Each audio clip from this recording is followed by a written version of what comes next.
हम में से काफ़ी लोगों ने ये एक्सपीरियंस किया होगा कि प्रेगनेंसी के बाद पेरेंट्स में एक चेंज आ जाता है। वो पॉजिटिव भी देखा गया है और नेगेटिव भी।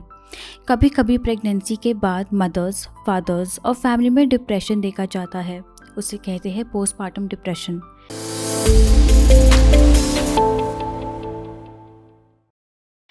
नमस्कार। आज मैं आपको पोस्टमार्टम डिप्रेशन के बारे में बताऊंगी, जो सबसे ज़्यादा पेरेंट्स में देखने को मिलता है। ऐसा पाया जाता है कि पोस्टमार्टम डिप्रेशन सिर्फ न्यू मदर्स में देखने को मिलता है, लेकिन आज एक स्टडी आई जिसमें बताया गया कि ना कि सिर्फ मदर्स लेकिन फादर्स में भी पोस्टमार्टम डिप्रेशन देखा जाता है। स्टडी में बताया कि एक कपल बहुत एक्साइटेड थे फॉर देयर न्यू बेबी और बहुत खुश थे जब उनकी बेबी बॉर्न हुई, लेकिन फादर को ऐसा लगा कि न्यूबॉर्न बेबी की पेरेंटिंग बहुत टायरिंग और एग्जॉस्टिंग है। उसे लगा कि ही वॉज नॉट रेडी और महसूस हो रहा था कि बहुत बर्डन हो गया है। फादर को ढंग से स्लीप भी नहीं मिल रही थी। फादर ने ऐसा कभी सोचा नहीं था कि उसे पोस्टमार्टम डिप्रेशन एक्सपीरियंस करने को मिलेगा, क्योंकि नॉर्मली ये वुमेन में देखा जाता है। लेकिन American journal of men's health ने बताया कि एक स्टडी के द्वारा पोस्टमार्टम डिप्रेशन मेन में भी देखने को मिलता है। कुछ रिसर्चर्स ने 8 फादर्स का इंटरव्यू लिया जिन्हें पोस्टमार्टम डिप्रेशन था। उन इंटरव्यूज़ के थ्रू जानकारी मिली कि उनके प्राइमरी एक्सपीरियंस फीलिंग्स को इन्वॉल्व करते हैं, जैसे कि पावरलेस, ओवरवेल्म्ड या इनएडिक्वेसी, जो कई बार एंगर और फ्रस्ट्रेशन में कन्वर्ट हो जाते हैं। बट अल्टीमेटली सभी मैन ने इंटरव्यू दिया फॉर द स्टडी और उनमें से 6 man went through depressive symptoms काफ़ी महीनों के लिए। उनमें से एक रिसर्चर ने बोला कि फादर्स को इनवाइट करना चाहिए कंसल्टेशंस के दौरान, ताकि वो न्यू पेरेंट्स की हेल्प कर पाए।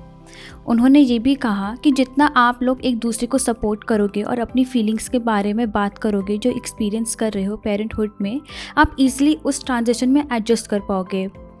उन रिसर्चर्स के अकॉर्डिंग फादर्स को कम अटेंशन दिया जाता है जिन्हें पोस्टमार्टम डिप्रेशन होता है। काफ़ी स्टडीज़ द्वारा ये मालूम पड़ा कि पोस्टमार्टम डिप्रेशन इन मेन बढ़ रहा है एंड इस चीज़ का रिस्क चिल्ड्रन पर हो सकता है in relation with behaviours and emotions. ये स्टडीज़ इसलिए की गई ताकि पता चल सके कि फादर्स कैसे गो थ्रू करते हैं पोस्टमार्टम डिप्रेशन के टाइम पे। फादर्स डिप्रेशन, एंजाइटी, स्ट्रेस से गुजरते हैं, साथ ही साथ उनमें एक डर रहता है कि वो इन सब चीज़ों के लिए रेडी नहीं है और रिस्पॉन्सिबिलिटी नहीं ले सकते।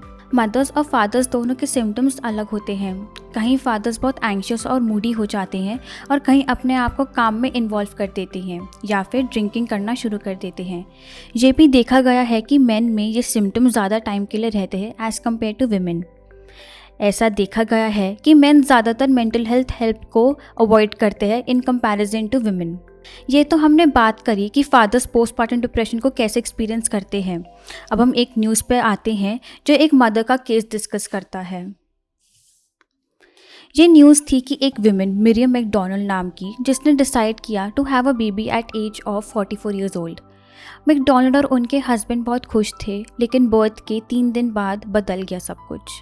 मैकडोनल्ड अपने आप को क्वेश्चन कर बैठी कि वो खुद का ध्यान नहीं रख सकती तो अब एक बेबी का ध्यान कैसे रखेंगी। उसे एग्जॉशन फील होता था और साथ ही साथ वह 3 दिन से सोई भी नहीं थी और अपनी मील्स भी प्रॉपर्ली नहीं ले पा रही थी।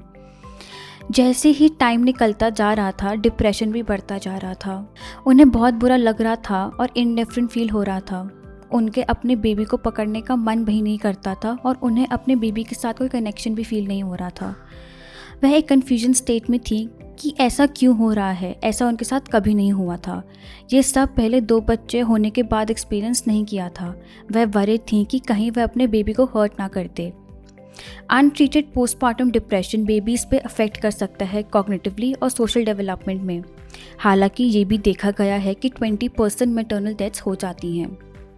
वह रोज़ रोती थी और सोचती थी कि उन्हें मर जाना चाहिए।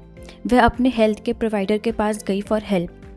उन्होंने बोला कि मैकडोनल्ड को मेरी-गो-राउंड मेडिकेशंस में डालेंगे फॉर ट्रायल एंड एरर।